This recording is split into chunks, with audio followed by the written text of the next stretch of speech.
o sea, eso es como una de las cosas más importantes de la charla, que quiero que esas pacientes no se nos, pues que no se nos pasen, porque al revisar el tema yo decía, pues mirando en retrospectiva, yo decía, o sea, a esta paciente le tuvimos que haber pedido una TSH para seguimiento y no se hizo.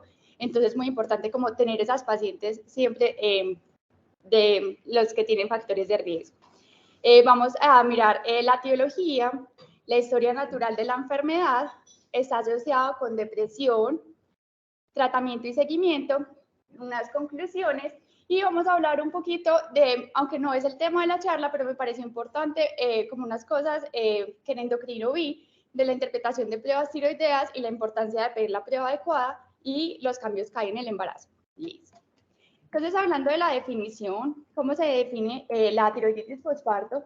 Es una difusión tiroidea posparto. Vamos a ver que una de las tantas difusiones tiroideas posparto que se pueden presentar, y se define como una condición autoinmune destructiva de la tiroides que ocurre en el año siguiente al parto, o sea, durante ese año siguiente puede presentarlo, incluso tras un aborto espontáneo en mujeres que eran eutiroideas antes del embarazo. En cuanto a la epidemiología, entonces vamos a ver que la prevalencia de la tiroiditis posparto más o menos es del 5 al 16%. De todas maneras, es una enfermedad supremamente subdiagnosticada. Generalmente no sabemos hacer el diagnóstico, no pensamos en tiroiditis posparto, y nuestras pacientes muchas veces también están ocupadas en sus obligaciones con su bebé, se sienten fatigadas, muchas cosas, entonces tampoco consultan mucho. Entonces realmente uno creería que hay más pacientes de lo que reporta la literatura. Las mujeres con otros trastornos autoinmunes tienen un mayor riesgo de presentar tiroiditis posparto. Entonces, tener unos anticuerpos positivos, ya sabemos, pues hemos hablado, o sea, sabemos que los anti-TPO van a generar cosas durante el embarazo, pero también nos van a generar cosas en el posparto. Entonces, ojo con esas pacientes que son diabéticas, que tienen anti-TPO positivos o también antiteroglobulinas positivas. Y se puede presentar entonces durante el posparto, pero también, o sea, de un bebé, pero también una paciente que haya presentado aborto. Desafortunadamente, para este tema la literatura es muy escasa, no hay muchos temas, pues muchas cosas nuevas. Desde el 2005, o sea, las guías del 2017 no hay pues casi nada nuevo. Entonces se desconoce la prevalencia después del aborto, y las personas que se recuperan por completo de la tiroiditis posparto tienen un 70% de desarrollar tiroiditis posparto en un embarazo posterior. Entonces también ojo con esas pacientes. Lo que les dije, las diabéticas tienen más riesgo, las antecedentes de tiroiditis posparto y tener anticuerpos positivos. Entonces los factores de riesgo, volviéndoles a recordar porque quiero que les quede muy claro, más frecuente en pacientes que tienen anticuerpos peroxidasa positivos, diabetes mellitus tipo 1, otras enfermedades autoinmunes, antecedente de tiroiditis posparto, eso ya sabemos que aumenta del 50 al 70, o sea, el 50-70% de las pacientes que presentaron un embarazo previo lo pueden volver a presentar. Deficiencia y exceso de yodo, antecedente de radiación, bocio y tabaquismo, y medicamentos concomitantes, como el litio, pues y otros medicamentos. ¿Qué dice la Sociedad Endocrino? Dice lo siguiente, esta recomendación: las mujeres de alto riesgo deben ser evaluadas para los niveles séricos de TSH a los 3 y 6 meses después del parto. Entonces es muy importante, nosotros antes, o sea, si una paciente tiene riesgo, antes del alta, decirle como, vea, usted requiere una TSH en 3 a 6 meses, ¿cierto? Entonces, o sea, a las 3 y a los 6 meses, porque posiblemente esa paciente pues no vaya a consultar pues en su posparto muy rápidamente, pero que ella se vaya con la idea de que necesita ese examen. Listo. Bueno, entonces la etiología, vamos a ver que ya les dije, va a estar asociado a los anticuerpos antiperoxidasa. No significa que todas las pacientes pues van a tener los anticuerpos positivos, ¿cierto? Claramente se va a ver mayor pacientes que tienen anticuerpos peroxidasa que los anticuerpos de tiroglobulina, porque pues en todas, pues en la enfermedad autoinmune generalmente el 90% se afecta por los anticuerpos peroxidasa, mientras que las tiroglobulinas más o menos en el 10%.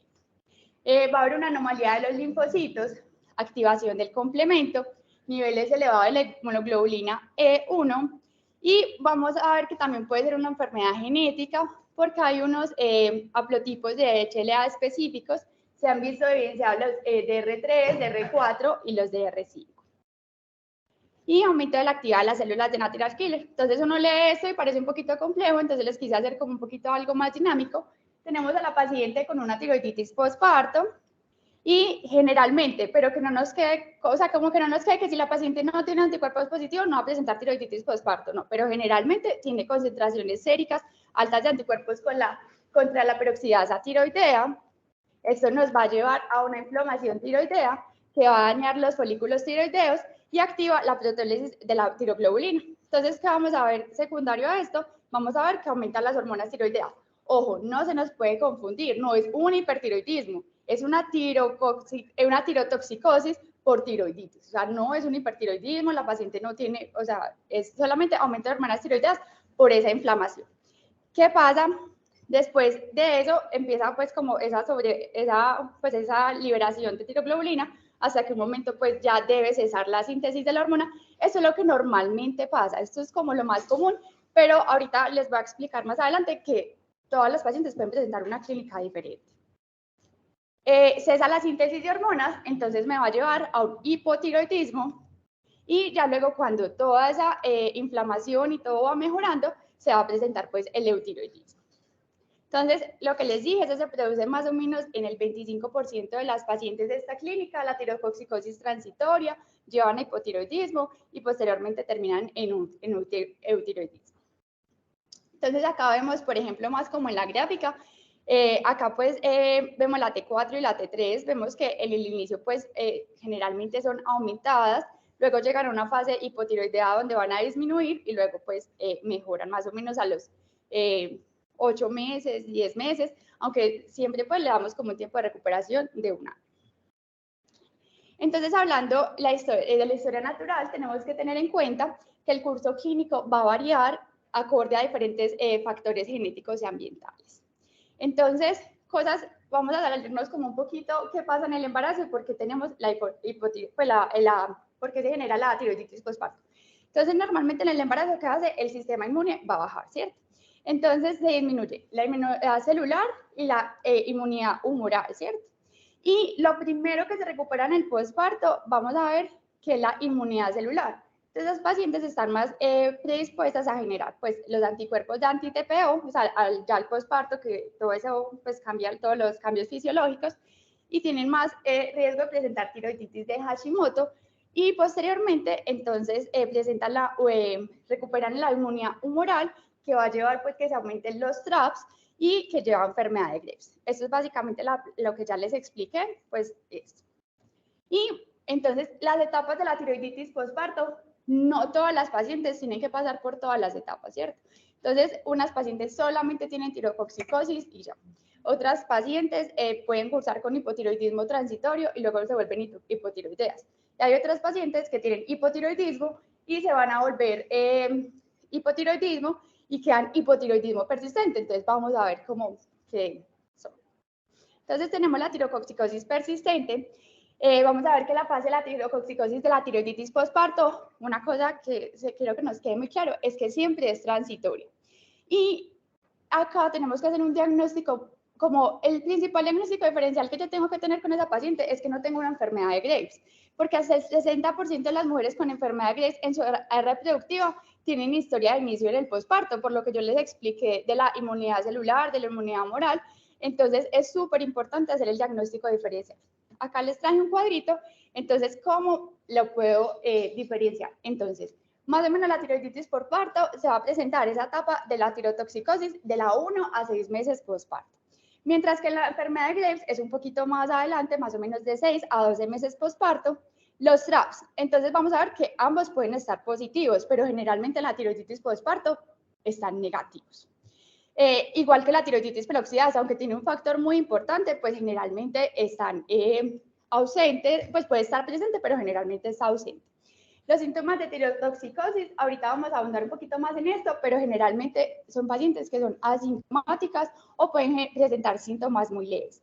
Y la enfermedad de Graves pueden ser severos.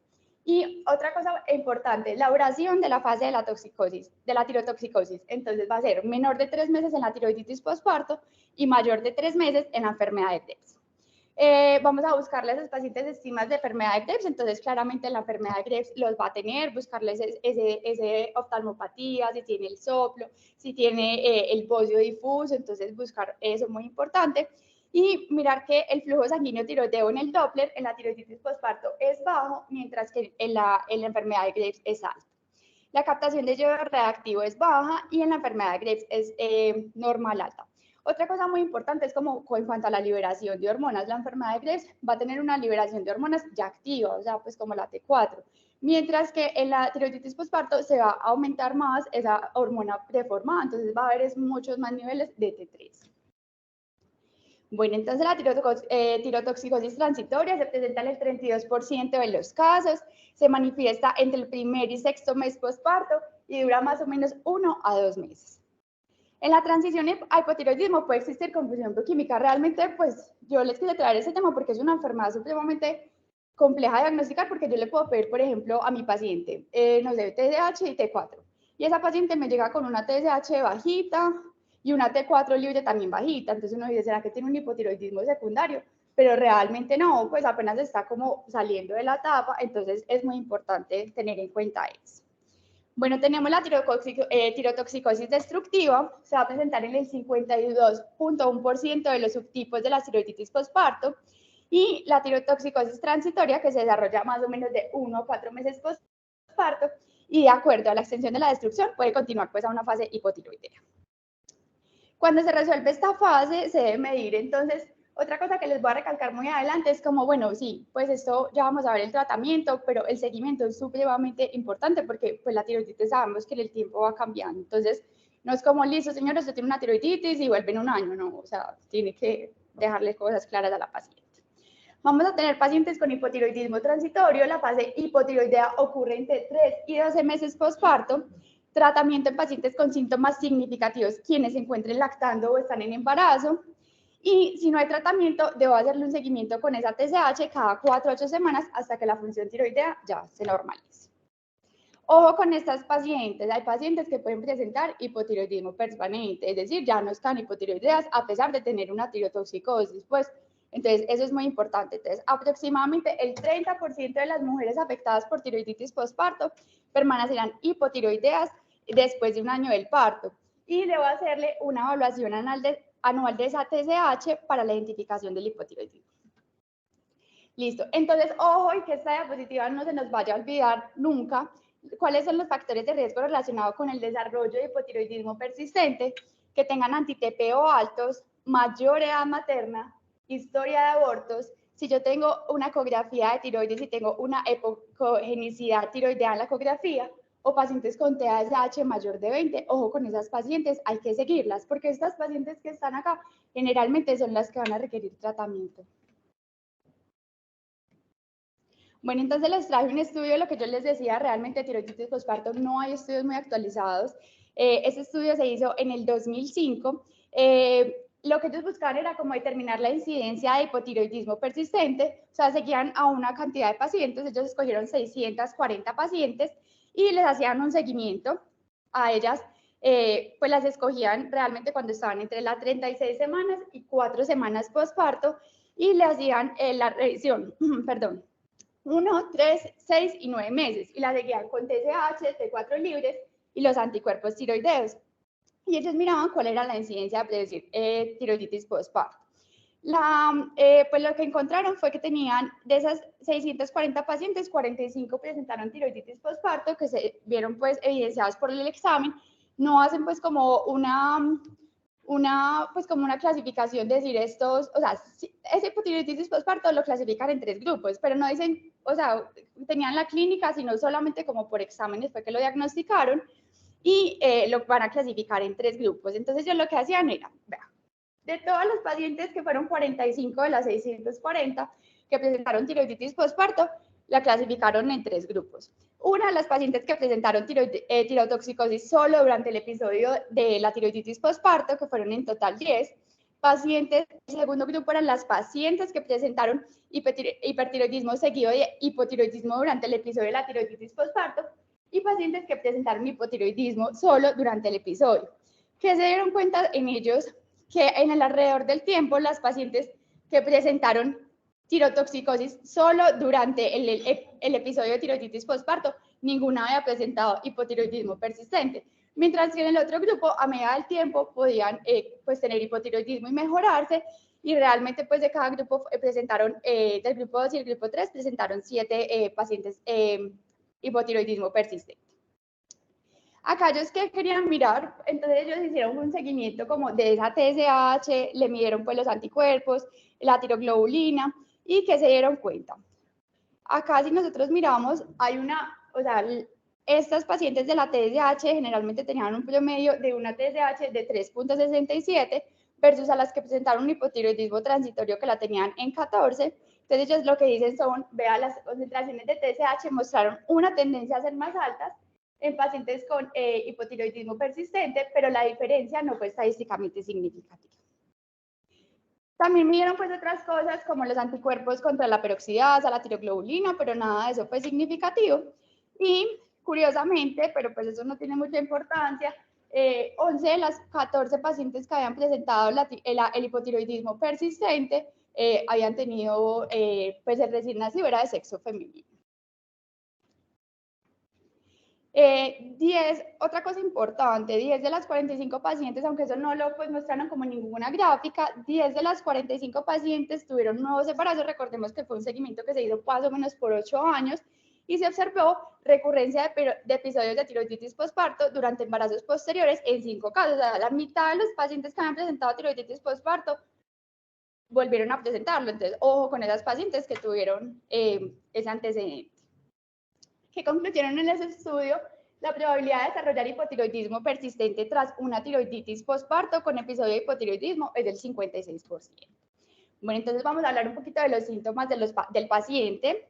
La mayoría de las mujeres, lo que les decía ahora, son asintomáticas o solamente levemente sintomáticas durante la fase tirotóxica. Igual pueden presentar lo mismo que pues, de las pacientes que presentaron hipertiroidismo, pueden sentir palpitaciones, pueden sentir irritabilidad, sensación de que intolerancia al calor, puedes presentar eso, y en las pacientes en la fase hipotiroidea pueden presentar también los síntomas de intolerancia al frío, cansancio, fatiga. Ojo con esto, que paciente postparto no está fatigada, no está cansada, ¿cierto? Entonces, no tiene la piel seca, entonces empezar a hacer, o sea, sobre todo si nosotros tenemos, o sea, nosotros como ginecólogos, yo creo que pues las pacientes no van a ningún otro médico, entonces como la oportunidad de abordar a la paciente y hacerle un buen interrogatorio, es decir, bueno, pero tú tuviste eso, también tuviste eso, porque realmente, pues, uno por esos síntomas, pues no pensaría en una tiroiditis postparto. En las guías de la data dice, bueno, los síntomas sí pueden ser sutiles. Hay varios enfoques costo-efectivos que pueden determinar las mujeres de riesgo de tiroiditis postparto. Ellos dicen, hágale 3 preguntas también como para identificar esos factores de riesgo. Entonces dice, bueno, pregúntele si tiene enfermedad tiroidea, enfermedad autoinmune no tiroidea en la mujer, si tiene una enfermedad autoinmune no tiroidea en al menos un familiar, enfermedad tiroidea en al menos un familiar, y realmente si tienen solamente la presencia de la enfermedad no autoinmune no tiroidea, tienen menos del 10% del riesgo de desarrollar tiroiditis postparto, mientras que si la respuesta es afirmativa a estas 3 preguntas que nosotros vamos a hacerle, más o menos del 80 al 100% pueden presentar una tiroiditis postparto. Entonces, esas pacientes pues van a requerir que yo les mande la TSH y todas las pruebas. ¿Qué nos dice la data? La data dice, se recomienda hacer una tamización en todas las pacientes con depresión, episodio previo de tiroiditis postparto, anticuerpos antiperoxidasa positivos antes del embarazo, diabetes mellitus tipo 1, hepatitis C, otras enfermedades autoinmunes no tiroideas, historia de edad gestacional, dificultades historia de edad gestacional no, de enfermedad de Graves, dificultades para lactar, uso de levotiroxina y antecedente de aborto. Bueno, entonces el diagnóstico, sabemos que es supremamente claro, toda la anamnesis, preguntar a la paciente cómo se siente, qué síntomas tiene. Lo más importante, y creo que en todas las charlas lo he recalcado, son identificar a esa paciente que tiene factores de riesgo y ojo, pues hagámosle el tamizaje, pidámosle esa TSH a los 3, a los 6 meses postparto y pues pidámosle los paraclínicos, pidámosle la TSH, la T4, la T3, depende. Y ahorita les traigo un algoritmo que creo que todo nos va a quedar muy claro. Otra pregunta que yo me hacía es como, bueno, esos pacientes están más asociados a depresión postparto. Vemos que las disfunciones tiroideas pueden presentar más alteraciones más asociadas con la depresión. Entonces, les traje este estudio que se publicó en el 2020, una revisión sistemática y metaanálisis. Ellos querían evaluar la incidencia de depresión postparto en mujeres con y sin anticuerpos antitiroperoxidasa positivos. Realmente inicialmente cogieron 46 estudios. Una cosa mala del estudio fue que solo incluyeron 5, pero pues la calidad de la evidencia fue supremamente buena. Ellos fueron como muy exigentes en seleccionar sus estudios. Incluyeron 449 mujeres con anticuerpos peroxidasa positivas y 2.483 mujeres con anticuerpos peroxidasa negativas, seguidas a lo largo del tiempo. Lo que ellos se preguntaban realmente, pues la pregunta que ellos hicieron en el estudio fue, durante el embarazo en las semanas posteriores al parto, ¿se asocia y en qué medida a una tasa significativamente mayor del riesgo de desarrollar depresión postparto? ¿Qué encontraron acá? Sí, que ellos tenían un RR de 1,49, que era estadísticamente significativo, entonces podría pues estar asociada. ¿Qué concluyen ellos? La autoinmunidad tiroidea durante el embarazo y en las semanas posteriores al parto se asocia con un mayor riesgo de depresión postparto. Entonces, ese estudio, que creo que es lo único nuevo que ha salido de tiroiditis postparto, en el 2023 se publicó en el Journal Europeo de Endocrinología en agosto de este año, y ellos buscaban estudiar la asociación de la función tiroidea y la positividad de los anticuerpos peroxidasa con depresión postparto. Incluyeron 5.361 mujeres, de las cuales 5,7% eran anticuerpos peroxidasa positiva, y ellos evaluaban la escala de presión con la, pues evaluaban si tenían depresión o no con la escala de Edimburgo, y lo hacían a los 2, a los 6 y a los 36 meses. Acá lo que vemos es que, pues acá todas las, pues nada de eso les dio estadísticamente significativo, entonces pues ellos no encontraron diferencias en eso. Y adicional, tenemos este cuadrito de Forest Plot que también nos dice pues que no es estadísticamente significativo, pues no fue, sí, no fue estadísticamente significativo lo que encontraron. Entonces ellos concluyen que no se encontraron una asociación entre la autoinmunidad tiroidea con la depresión postparto. Las mujeres con anticuerpo peroxidasa positivas deben ser monitoreadas para detectar tiroiditis postparto. Entonces uno se queda como una controversia, unos estudios, porque realmente hay muy poquita bibliografía, pero un estudio dice que sí, el otro dice que no. Entonces, ¿qué nos recomiendan las guías? Las guías de la data dice, todas las pacientes con depresión, incluida la depresión postparto, deben someterse a pruebas de detección de disfunción tiroidea. Está claro que la tenemos que pedir, pero que tener una enfermedad tiroidea me vaya a pedir, o sea, la tengo que hacer, pues le tengo que pedirle la TSH, pero que eso me vaya a generar, o sea, una tiroiditis postparto, me vaya a generar una depresión postparto, pues realmente no está pues muy demostrado.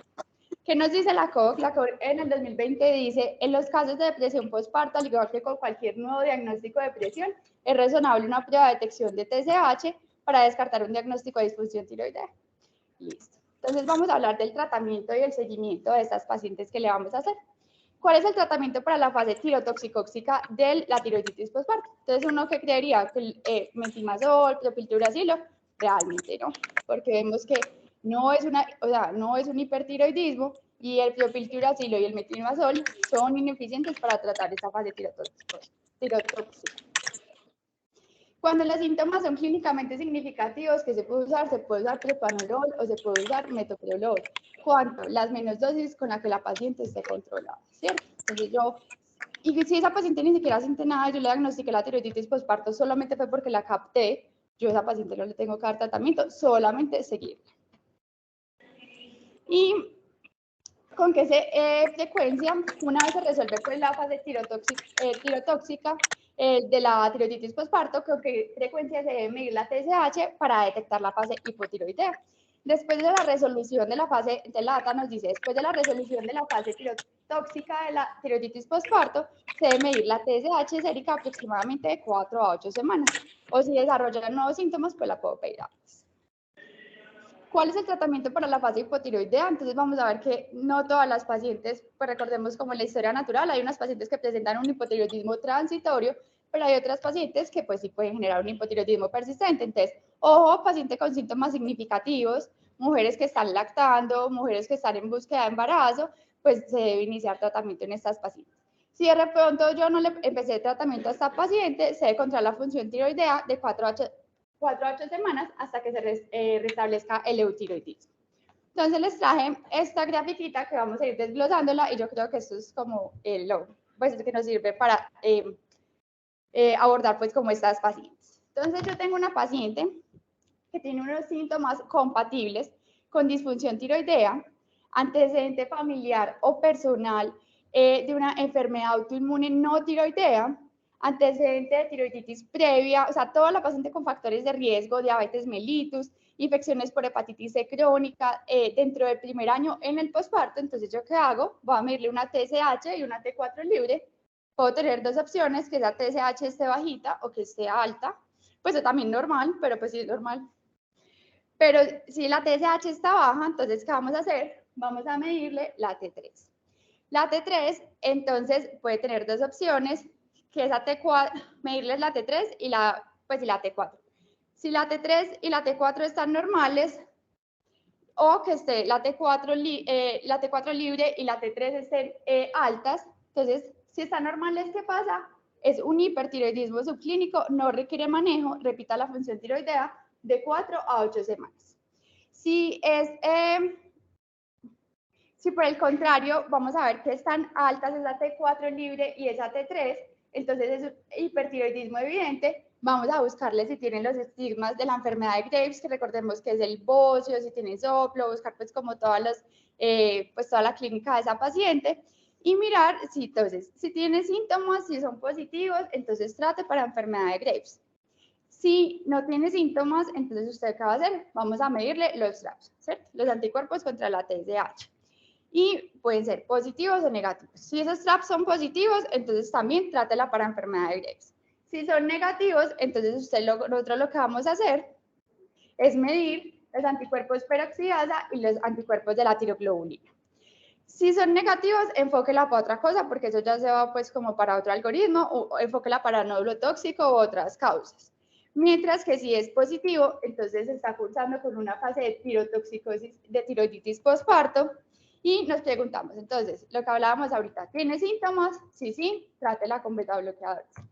Y otra cosa importante es que, acuérdense, en esa gráfica que les mostré de la tiroiditis postparto y la enfermedad de Graves, pues que la enfermedad de Graves, tiroiditis postparto generalmente a los 3, o sea, máximo 6 meses ya está bien, mientras que la enfermedad de Graves no. Entonces, si persiste más de 2 a 3 meses, considere otras causas.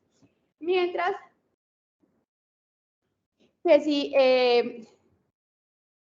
listo, entonces considero otras causas. Y si tiene síntomas, la trato con beta bloqueadores. Y ahora nos vamos para la otra parte del algoritmo. Entonces ya sí medimos la TSH y la T4 libre. La TSH está alta.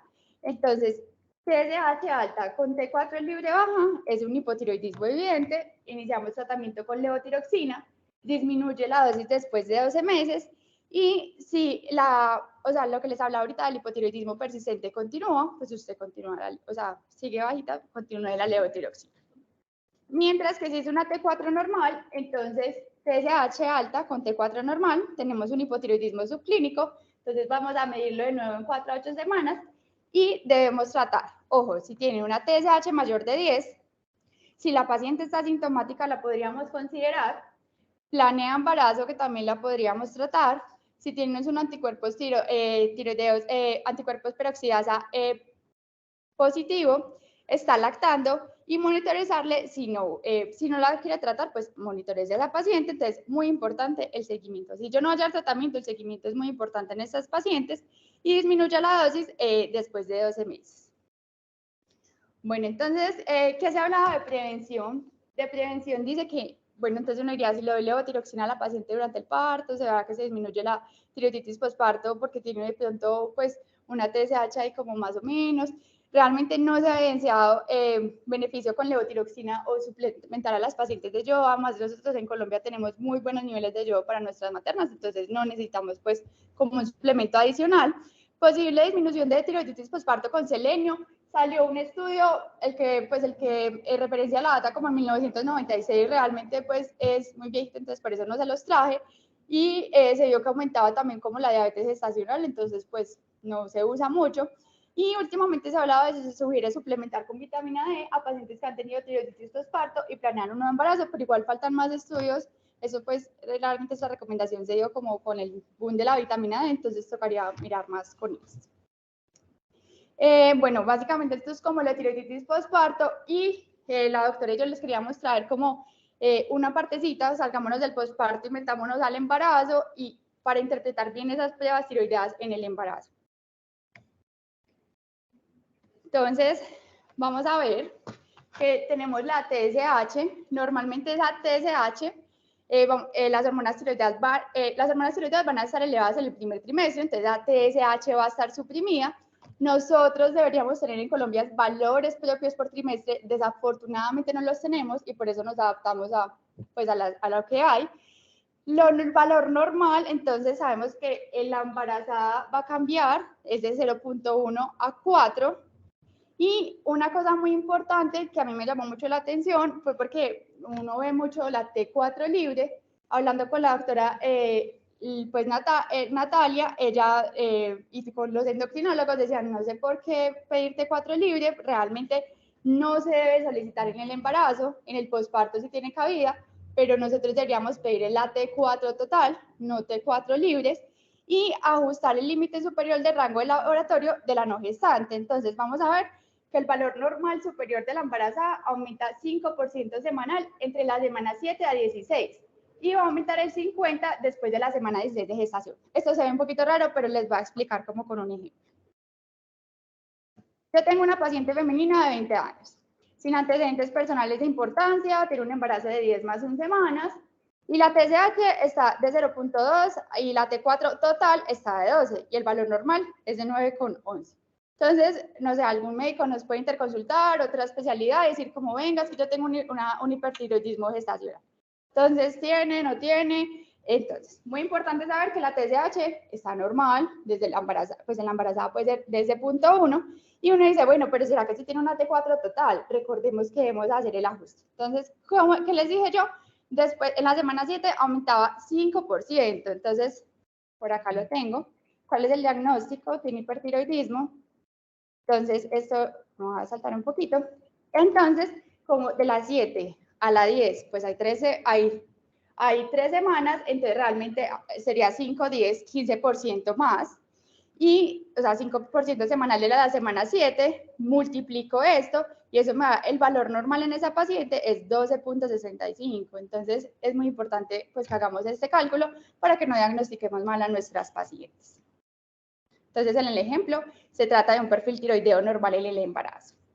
Como conclusiones importantes, pensemos en la tiroiditis postparto. Es una enfermedad que, pues lo que les decía, está subdiagnosticada. Entonces, y es una condición autoinmune que ocurre en el siguiente año al parto. Puede presentarse en pacientes con o sin enfermedad tiroidea. Yo sé que les hablé mucho de los anticuerpos y que tienen un factor pues fundamental, pero no pensemos que todas las pacientes con anticuerpos positivos entonces van a tener una tiroiditis postparto, o una paciente no puede tener tiroiditis postparto si no tiene anticuerpos positivos, que no nos vaya a quedar eso. Listo. Y ojo, las pacientes con factores de riesgo. Entonces ya sabemos que es más común una paciente que tuvo una tiroiditis postparto previa, con anticuerpos antiperoxidasa, diabetes tipo 1, y esas pacientes se deben ir con su orden de seguimiento de TSH a los 3 meses por lo menos, y ya pues que después se la revise. O si se nos olvidó, o sea, recordemos que pues es como, nosotros queríamos como con esta charla concientizar un poquito, porque esto uno muchas veces creería, no, pues esto será que es del internista, es del endocrino. Nosotros como ginecólogos, pues esa paciente en el posparto va a venir casi que solo a consultar con nosotros, entonces como que de verdad pensemos en los síntomas, pensemos en esta enfermedad para poder diagnosticarlo. Mirar que todas las pacientes pueden cursar con una clínica diferente, no todas las pacientes atraviesan por lo mismo, lo más común que les dije pues es que presenten la tirotoxicosis, luego el hipotiroidismo y luego el tiroidismo, pero realmente no todas las pacientes lo presentan así. Y el tratamiento, les recuerdo que es sintomático y muy importante, que si no le voy a hacer tratamiento a esa paciente, requiere un seguimiento. Entonces, realmente haciendo esta revisión, queríamos como, sí, pues como motivarlos a hablar un poquito más de tiroiditis postparto, pues uno siempre escucha mucho del hipotiroidismo gestacional, hipertiroidismo, pues como otros trastornos tiroideos, y realmente algo que le tenemos que poner atención porque también va a tener implicaciones, y sí, que investiguemos más porque realmente la literatura que hay de tiroiditis postparto es supremamente viejita y pues muy bueno sería como actualizar esas cosas.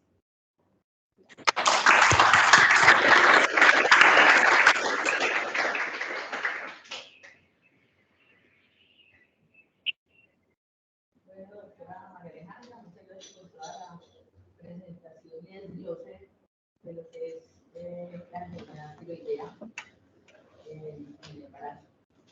Tenemos que aprovechar también la presencia de la doctora Natalia Vizquezar, que nos sacó un ratito de su proceso completo de consulta para poder acompañar a la doctora en su presentación y darnos estos aportes desde su gran experiencia.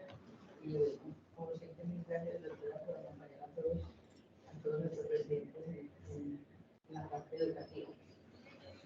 Doctora Natalia, tiene la palabra. Hola, buenos días a todos. Agradecerle a Aleja pues por la invitación a asesorarla en esta charla y a ustedes por estar siempre pues como dispuestos y motivados pues como a revisar estos temas de endocrinología.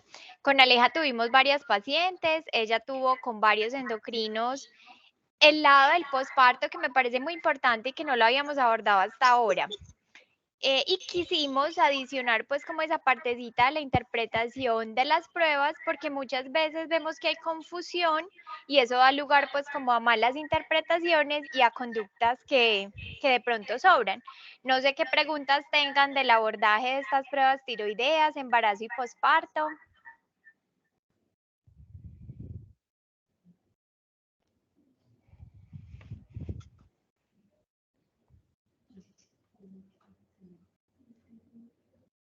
Doctora Natalia, por aquí están como todos muy claros. Ah, bueno, gracias a Dios. Esperemos que sea o muy claro o muy difícil. Cualquiera de las dos. Sí. El doctor Luis Fernando. ¿Quiere hacer una pregunta o comentario? Doctora, buenos días. Bueno, primero felicitar a Aleja por la revisión. A mí sí me gustaría preguntar, ¿qué porcentaje de esas pacientes que llegan a un hipotiroidismo francamente, un hipotiroidismo franco por pruebas, llegan a ser eutiroideas posteriores a hipotiroidismo, doctora? Entonces, como Aleja lo mostró, realmente es muy variable la presentación, pero cerca del 50% de las pacientes que hacen la fase trifásica quedan eutiroideas a lo largo del tiempo en el primer año. Lo que pasa es que aquí la clave sería el seguimiento. De las que son hipotiroideas francas desde el principio, es poco probable que regresen al eutiroidismo como Aleja lo mostró. Las que más vuelven al eutiroidismo son cerca del 50 al 60% de las que tienen la fase trifásica, la que es tirotoxicosis, primero tirotoxicosis, luego hipotiroidismo y llegan a eutiroidismo. Por eso también dejar eutirox o pues levotiroxina ordenada de forma indefinida, no. Hay que estarlas evaluando porque hay un porcentaje importante, como Aleja mostró 2/3 partes, que se le puede quitar. Muchas gracias, doctora Natalia. ¿Alguna otra pregunta, comentario? Como dice la doctora Natalia, ¿quedó todo muy claro o quedamos con muchas dudas? Aleja, felicitaciones. Muy bien. No, gracias por acompañarme. Muchas gracias, doctora. Con todo el Natalia. gusto. Vale. Que estén muy bien. Chao. Bueno, damos por terminada entonces la reunión del día de hoy. Mil gracias a todos por estar presentes.